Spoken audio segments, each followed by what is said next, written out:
Good morning. This is Omni View, episode 115 for July 17th, 2026. Multiple perspectives, one briefing. We'll cover what happened, how different viewpoints frame it, so you can decide for yourself. A Ukrainian tycoon's accusation that Kyiv's intelligence service tried to assassinate him in Monaco highlights deepening internal fractures that could affect the country's war effort and Western support. A Ukrainian property developer targeted in a Monaco explosion that injured his partner and son has publicly blamed Ukraine's military intelligence service for the attack. The incident occurred recently and has drawn attention to possible internal Ukrainian conflicts extending beyond the country's borders. Ukrainian security officials maintain that operations against perceived threats are necessary to protect national interests during wartime, and that public accusations without full evidence risk undermining operational security. Critics, including the affected businessman, argue that any state-linked action against civilians abroad erodes rule of law standards and invites reciprocal risks for Ukrainian figures living overseas. Ukrainian officials have not confirmed or denied involvement, while the tycoon points to prior tensions with authorities as context for his claim. What evidence would be needed to substantiate or refute the tycoon's claim?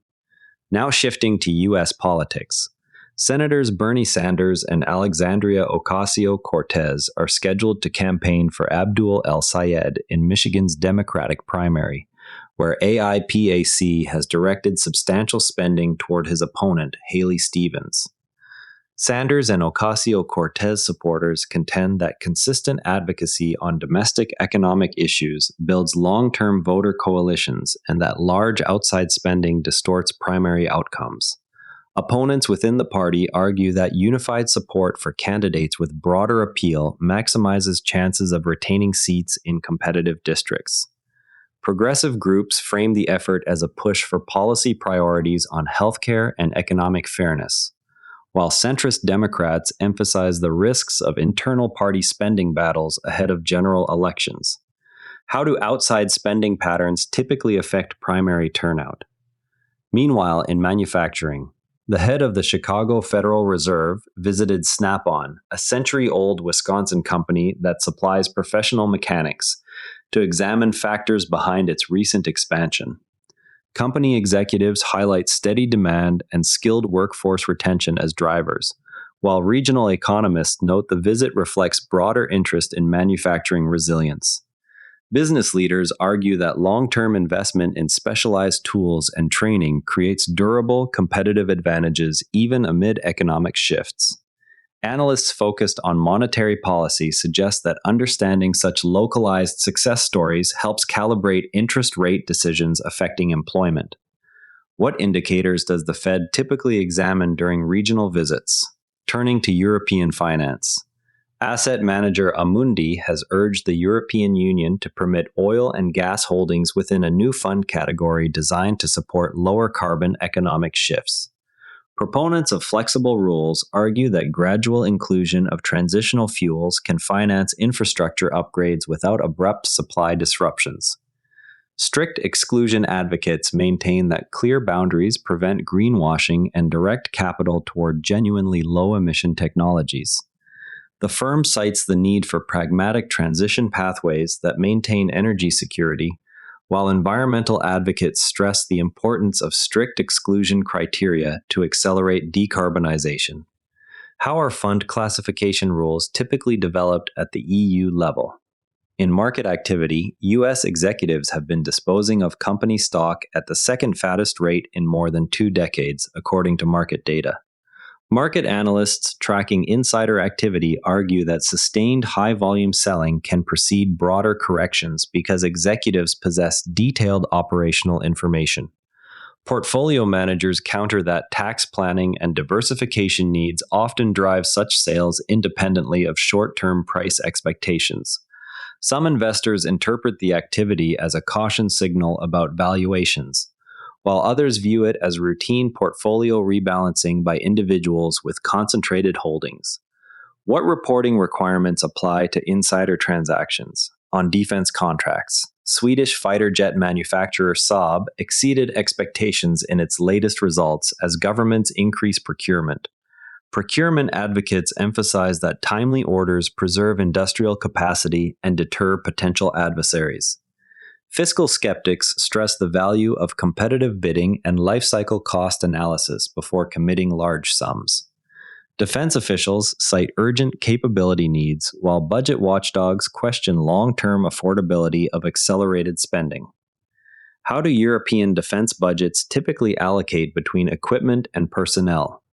In Australian politics, the Victorian Liberal Party removed sitting MP Moira Deeming as a candidate for the November state election after she withdrew a legal challenge against the party. Party officials described the decision as necessary for internal discipline, while Deeming's supporters see it as limiting debate on certain social issues. Party executives argue that unified candidate slates improve electoral prospects and reduce distractions during campaigns. Supporters of the former MP contend that pre-selection processes should accommodate a range of views to maintain broad voter coalitions. Procedures govern candidate disendorsement in Australian state parties. Similar cases have affected subsequent election results in documented instances. Legal challenges have played roles in internal party disputes before. How have similar cases affected subsequent election results? Turning to Indian startups, fast delivery startup Zepto is reportedly targeting a valuation well below its previous $7 billion peak as it prepares for an Indian listing. Investors cite concerns over cash burn and path to profitability, while company backers point to rapid user growth in a competitive market. Skeptics of high valuations argue that sustained losses require clearer evidence of scalable margins before large public offerings. Growth advocates maintain that market share gains in quick commerce can justify patience on near-term earnings. Indian regulators evaluate IPO pricing disclosures under established rules. Investors typically prioritize metrics for delivery platforms such as user acquisition costs. Comparable startups have performed in varied ways post-listing. How do Indian regulators evaluate IPO pricing disclosures? In asset management strategies, portfolio manager Kevin Zhao at UBS Asset Management intends to bet against U.S. Treasuries, expecting stronger U.S. growth to reduce demand for government debt. The strategy rests on relative economic performance between the U.S. and Europe, while fixed income specialists caution about interest rate volatility. Relative value traders argue that divergent growth trajectories create opportunities in cross-border bond markets. Duration-focused investors emphasize the importance of monitoring inflation data before taking directional positions. Factors influence treasury demand from foreign investors through economic differentials. Asset managers hedge interest rate exposure using established instruments. Signals precede shifts in safe haven flows according to historical patterns. What factors influence treasury demand from foreign investors? In technology developments, Chinese startup Moonshot AI introduced its latest Kimiok model, claiming performance comparable to leading systems from OpenAI and Anthropic. Industry observers note continued convergence in large model capabilities across regions, while policymakers track implications for technology competition. Developers highlight rapid iteration as evidence that open research accelerates progress for all users.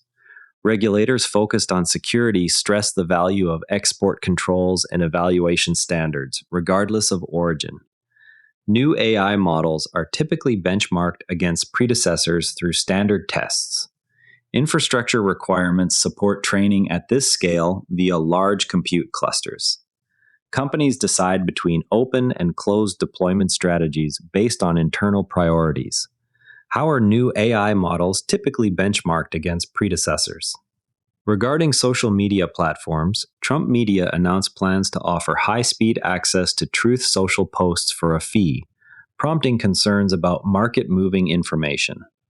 Company representatives describe the feature as standard product development, while transparency advocates warn of unequal information access. Platform operators argue that tiered services can fund improvements and that disclosure rules already govern material non-public information. Critics contend that paid early access to influential accounts risks creating information asymmetries with regulatory consequences. Disclosure obligations apply to social media companies regarding paid features under current guidelines. Similar access models have been regulated in financial markets through prior enforcement actions. Precedents exist for premium content tiers on political platforms from earlier platform experiments. What disclosure obligations apply to social media companies regarding paid features? And in celebrity news, Kris Jenner posted on Instagram that her mother, Mary Jo Campbell, had died at age 91.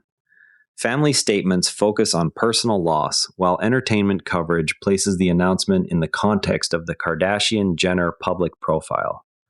Public figures often use social media to share family news directly with followers, allowing immediate expression of grief. Observers note that such announcements can also generate renewed attention for ongoing media projects.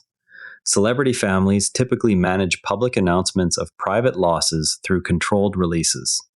Social media plays a role in shaping public mourning through direct posts. Similar announcements have affected media cycles in documented past instances. How do celebrity families typically manage public announcements of private losses? Now, to really understand the first story, most coverage of security service allegations assumes clear chains of command and immediate public confirmation. Yet many agencies operate with deliberately compartmentalized authority that limits what any single official can verify.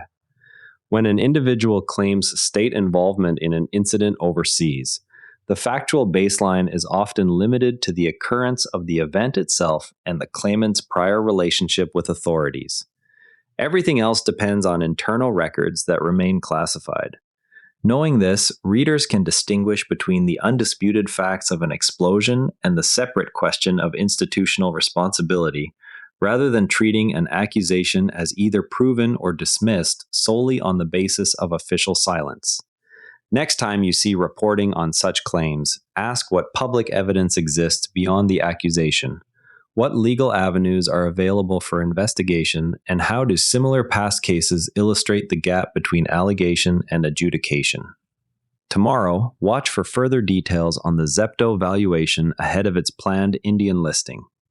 That's OmniView. For full source links and more context, check out today's written briefing on the OmniView summaries page. As always, compare outlets, look for primary documents, and separate what's known from what's assumed. If balanced perspectives are valuable to you, share this with a friend and subscribe wherever you listen. See you tomorrow, and if you'd rather watch than listen, find us on YouTube at Nara Network. Links in the show notes. This show comes to you from the Nara Network. If you want another sharp daily briefing, the Do Positive Pod has you covered. Good news in science and tech, plus one concrete action you can take. All our shows are free at naranetwork.com. Prefer reading? Today's full write-up, sources, and transcript are on the episode blog at naranetwork.com. Same briefing, readable format. This episode used AI voice synthesis of my voice. Editorial selection and analysis are my own.